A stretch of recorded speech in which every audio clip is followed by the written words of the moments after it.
This is the Strong is a Mindset podcast, episode number 184. It's the last day of the year, and before you dive into resolutions, take a minute to remember what actually worked, because you've already learned a lot this year. This is the Strong is a Mindset podcast, where you'll learn how to build both a strong body and a strong mind by eating, moving, and thinking. I'm your host, physician, personal trainer, certified health coach, and certified life coach, Carrie Holland. Hey, how are you? What's new? What's good? So, what's good here? Well, it's the last day of the year, and we're closing it out just a little differently. So today's episode is a best of edition of the Strong is a Mindset podcast. It's a collection of some of the most powerful, most thought-provoking moments, lessons, and mindset shifts from this past year. My production team pulled together some of your favorite clips, the ones you shared, replayed, and messaged me about because they stuck with you. So I've never done this before, but I'm excited to share a variety of takeaways from previous episodes, all in one condensed episode. And I love this because this podcast has covered a lot of ground in 2025. Everything from breaking habits to rethinking overachieving to keeping it all together, both in your body and in your mind when life gets messy. And what I think you'll hear in all of these segments is this one final common truth. How you think shapes how you live, really. This is the heart of everything we talk about on this podcast. And when you start changing what's happening in your brain, you change what's possible in your life. So, as you head into the new year, I hope this episode reminds you what is possible when you keep showing up for yourself. One thought, one choice, and one habit at a time. Here's the best of the Strong is a Mindset podcast, and cheers to what's coming in 2026. All right, let's go. If your ability to stay on track is entirely dependent upon everything in your life going smoothly and you being at home, well, that's going to be rough.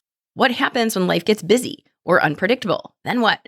Because the reality is life is unpredictable. There will always be something, always. A kid gets sick. A coworker is out and you have to fill in. A car breaks down. There is always something and you can count on it. So instead of holding your life to an impossible standard of perfection before you follow through on your habits, instead of aiming for the perfect routine, what if you change your goal to build the skills, discipline, and flexibility you need to adjust and make the best choices for yourself in any situation?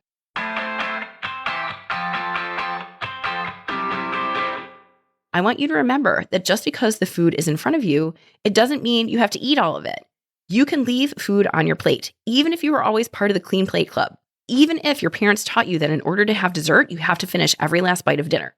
We are unlearning food rules here, okay? So much of what we bring into our adult lives is based on rules that we just took at face value because they came from the adults in our lives and we didn't know any better. But I want you to feel empowered to give yourself permission to write your own rules. Your body's needs come before any sense of obligation to clean your plate, okay? Please really hear that.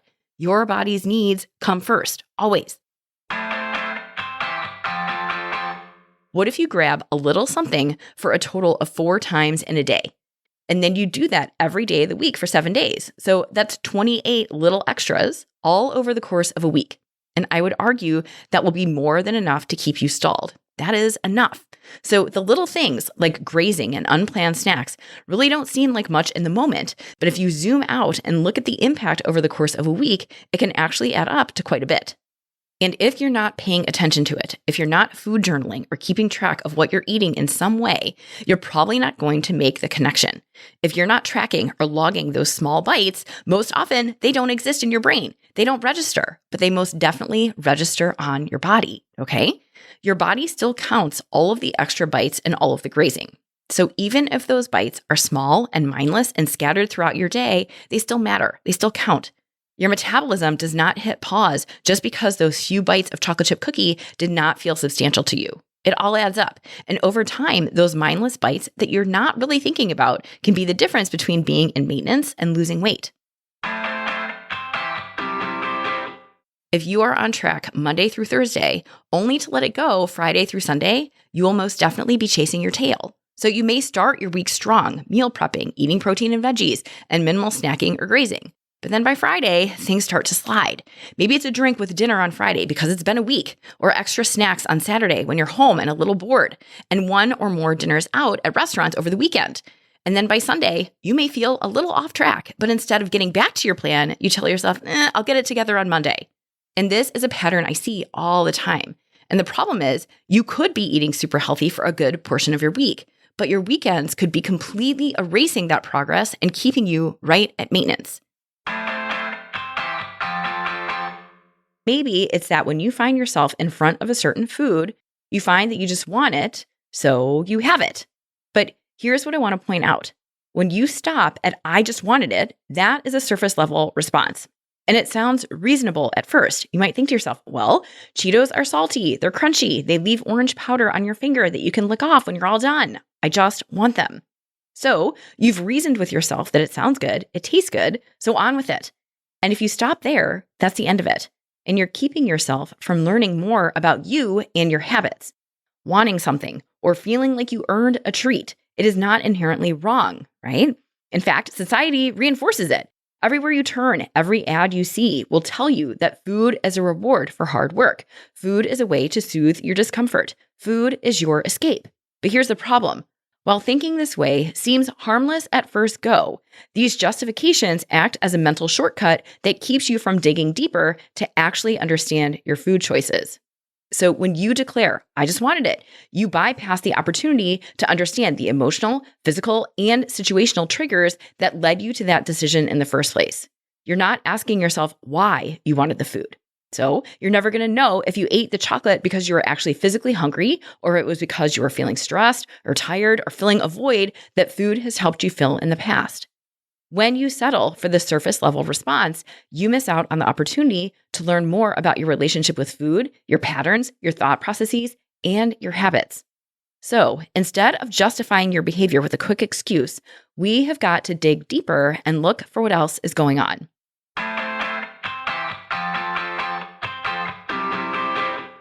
What I've noticed is that when a client says something like, we'll see, or I hope it works, or I'll try, my radar goes up. Because those words are a clue. Those words are a clue that you're not fully taking ownership of the thing you say you want. And I want to say this clearly, but also with compassion. But when you say, I hope it works, or we'll see, or something similar, what you're really saying is, I don't think I have control here. When you say, I'll try, what you're often really saying is, I'm leaving room for this to not happen. And I know that might be hard to hear. It may feel a little cringy to think of the times in your life when you said, we'll see, only to not do the thing.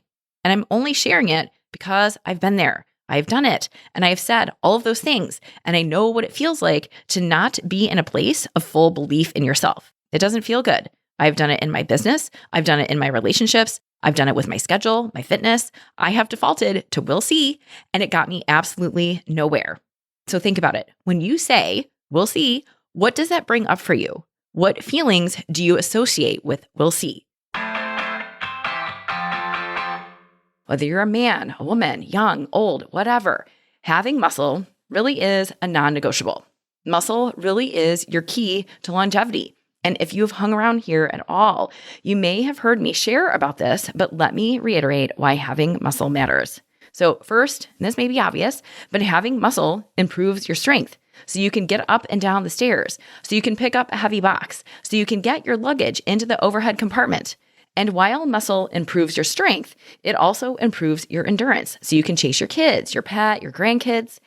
And while we most commonly think of strength training as the way to build muscle, it also helps strengthen your bones to reduce your risk of osteoporosis and fractures. And the combination of muscle and bone strength helps reduce your risk of sprains, strains, falls, and other injuries. So muscle also improves your metabolism. It's more metabolically active than fat.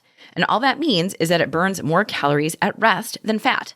So the more muscle you have, the more calories you need to sustain that muscle, and the higher your metabolism will be.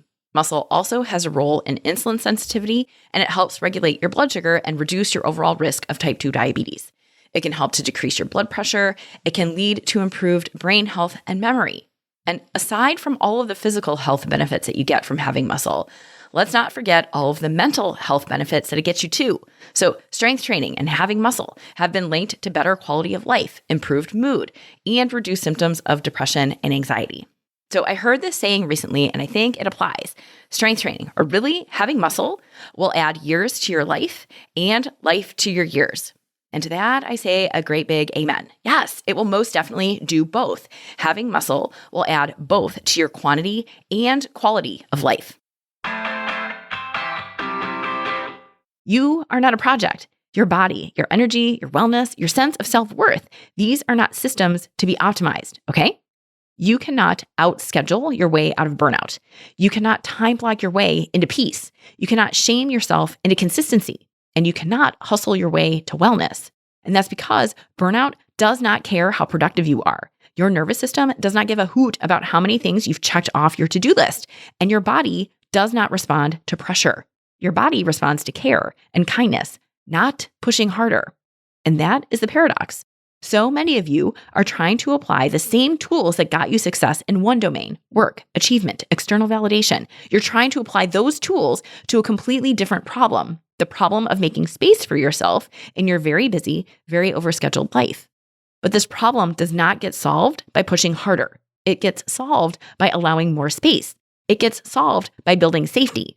It gets solved by giving yourself permission to do less, rest more, and be a human being instead of being a machine. And so this is where everything starts to shift. Things start to shift when you're willing to admit not that you're doing it wrong, but that doing it this way no longer works.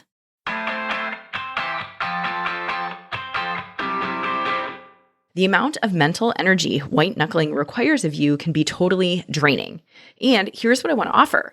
White-knuckling is not the goal. It's also not a badge of honor either. Instead, white-knuckling is really a sign to you that something is off.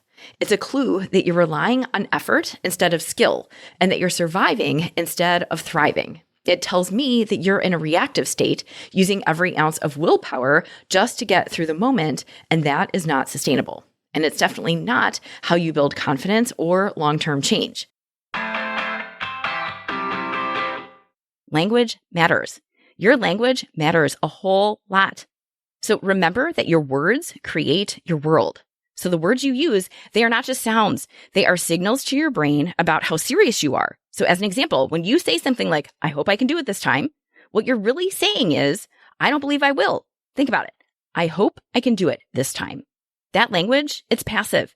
It does not spell decisiveness, and it doesn't convey seriousness. Instead, it leaves the door open for quitting. It suggests you have no control over your actions, and that success is something that might happen to you if the stars align. But that is not how change works. It takes more than hoping and seeing. So now on the flip side, when you say, I've decided I'm no longer eating takeout for dinner anymore, that is decisive. There is no guessing there. There's no wondering what you intend. When you say, I've decided, you are claiming authority.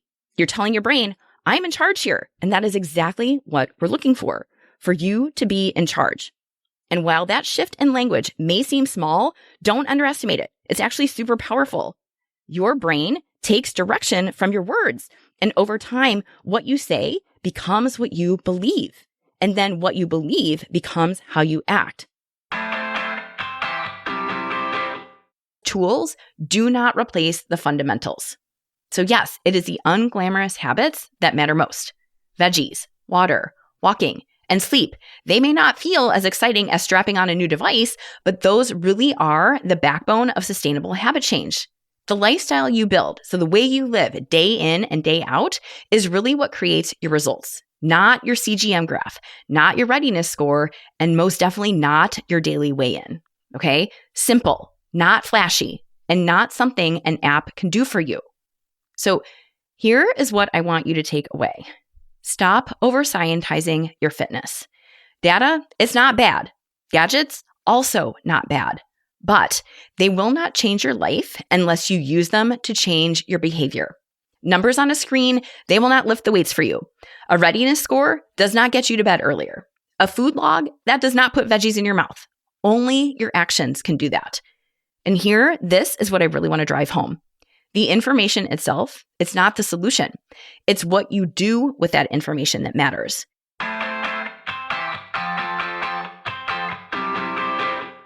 All or nothing thinking makes every decision depend on the one before it. So instead of one choice being independent, all or nothing thinking ties them all together. When the reality is, each meal, each workout, each decision stands on its own. But the problem with all or nothing thinking is that it collapses them all together. So if you fail one, you fail the whole thing, and it leaves you no room for being human. And as a result, you live in extremes that are not sustainable in either direction, meaning you are either all in, perfectly on plan, following your rules, giving maximum effort, going at 100%, or you are all out, where you quit, give up, and you let it go completely. And neither extreme is doable for the long term, and it's only a matter of time before you give up and swing to the opposite extreme. And it's totally exhausting. And then on top of that exhaustion created by swinging from one extreme to the other, you also end up with guilt and shame loaded on top of it when you inevitably fall short of your impossibly high standards. And when you do fall off, you don't just see it as a single mistake. Often you use that one slip up against yourself and turn that into proof that you are failing altogether. And the resulting guilt fuels even more giving up, which reinforces the whole cycle. And so ultimately, all or nothing thinking totally blocks your consistency. When your progress collapses the moment it's not perfect, it makes it really hard for you to stay consistent. So when you eat your weight in French fries and you tell yourself, that's it, I blew it, and then you proceed to go on a week-long junk food bender as a result, only until you get sick of it and go back onto salad, that is not consistency. That on-again, off-again nature of all or nothing thinking will totally erode your consistency and make it really hard for you to keep up your habits. Strategy matters. Strategy feels productive. It's measurable. It's safe. And I love a good plan as much as anyone. Ask any of my clients and they will most certainly vouch for me on that. But with that said, what I have learned over and over is that most people don't have a strategy problem. Instead, they have a thinking problem. Because the things that look like strategy problems, like the missed workouts, the constant plan hopping, the macro recalculations, those are all really just symptoms of the same, much deeper issue: how you think when it gets hard. A good enough plan done consistently beats a perfect plan that you abandon every single time. You don't need the perfect macro split or the best workout or the most detailed meal prep system. Instead, you need a plan that fits your real life that you can repeat on your busiest days, not just your best days. And please remember, simple does not mean lazy. Simple means sustainable, and it's what helps you show up day after day. And then second, expect discomfort. Don't wait for it. Plan for it. Remember that change is uncomfortable and it's supposed to be. That doesn't mean anything has gone wrong. It's your brain learning. And when you encounter that moment of discomfort, when you do something different, don't be surprised when your brain says, this is too hard. Expect it, plan for it, and know exactly what you'll say to yourself when it happens. And again, the simpler your response here, the better. Because when you expect discomfort, you don't have to fight it. You can walk through it with your eyes wide open, prepared for your brain to freak out, but with a response ready to go. That is why it's so important to be looking for the right kind of progress.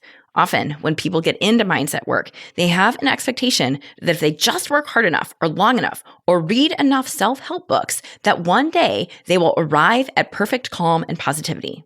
Or was that just me? But when we're talking about your mindset and your well-being and your soul, we have to redefine what success actually is. And that is going to look like smaller things, like noticing your triggers faster, or shortening the time between a spiral and a recovery, or being willing to pause before reacting. None of those things are necessarily visible, but they're all signs of progress, and they all count. Those are your mental reps. And just like in fitness, those small but consistent reps, those moments where you catch yourself or try again or stay aware, they all add up. They build strength, endurance, and most importantly, they build belief. The work you do on your mind isn't separate from the work you do on your body. It's the same kind of training. It's the same discomfort, same repetition, and the same stick-to-itiveness. One is just easier to see. And this is what I love so much about fitness. It's really not just something you do. It's training for everything else. The lessons you learn from moving your body, the discipline, the patience, the willingness to feel uncomfortable, those lessons don't just stay in the gym. They come with you. They show up in your relationships, in your career, in how you handle stress, in how you talk to yourself.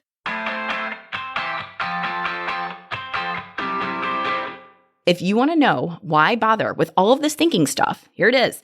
True lifestyle change is about changing what you do, sure. But more importantly, it's about changing the way you think. So we need to help you think about your diet and exercise differently if it's going to result in true, long-lasting lifestyle change. Because here's the thing, your diet and exercise are tools. They are tools that can enhance your life and make you healthier and stronger and feel better. And your diet and exercise are so much more than a means to an end of losing weight. So my goal is to help you shift your mindset around diet and exercise from one that is transactional to one that is transformational, focused on the pursuit of better, to a mindset that is focused on feeling good and feeling strong. And this is instead of doing all this work just to fit into smaller pants. Because yes, I can get you into smaller pants, just like any influencer or program or any packaged food system. If you follow the plan, you will get into the smaller clothes. But that will only take you so far if you don't have the mindset to back it up. None of that will last if you have not changed the way that you think about yourself and the way you think about eating and moving. Okay? That is why I am not just here to help you lose weight. Really, anyone can do that. I take a different approach. We will address your habits, but recognize that thinking is going to be the most important habit you work on if you're going to change your life. If you want to change your habits, if you want to change your lifestyle, if you want to lose weight, if you want to build muscle, whatever health and wellness goal you've got, it is always going to come back to the final common denominator of how you think. And when you change the way you think, you will feel better. You will stick with your habits for the long haul instead of giving up on them. And that is my goal for you.